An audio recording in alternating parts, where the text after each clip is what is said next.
વિશ્વમાં ભારતીય ભાષાનો ડંકો દુનિયાની સૌથી વધુ બોલાતી ભાષાઓમાં ત્રીજા ક્રમે પહોંચી વૈશ્વિક મંચ પર ભારતની ઓળખ દિવસે ને દિવસે બની રહી મજબૂત। હવે ભાષાકીય ક્ષેત્રે પણ દેશે મોટી સિદ્ધિ હાંસલ કરી। એથનોલોગના તાજા રિપોર્ટ અનુસાર હિન્દી હવે વિશ્વની ત્રીજી સૌથી વધુ બોલાતી ભાષા બની, જેમાં 60.9 કરોડથી વધુ લોકો હિન્દી બોલે છે।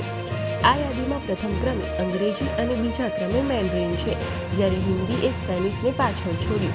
બોલિવૂડ, ભારતીય પ્રવાસીઓ અને ભારતના વધતા વૈશ્વિક પ્રભાવને કારણે હિન્દી શીખનારાઓની સંખ્યા સતત વધી રહી છે।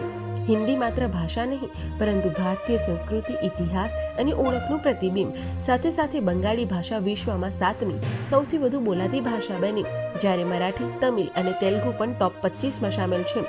ખાસ વાત એ છે કે વિદેશોમાં ગુજરાતી ભાષાનો પ્રભાવ પણ વધી રહ્યો છે અને કેનેડામાં ગુજરાતી ત્રીજી સૌથી વધુ બોલાતી ભારતીય ભાષા બની। આ સફળતા દર્શાવે છે કે ભારત હવે આર્થિક જ નહીં, પરંતુ ભાષા અને સંસ્કૃતિમાં પણ વિશ્વગુરુ બનવાની દિશામાં આગળ વધી રહ્યું છે।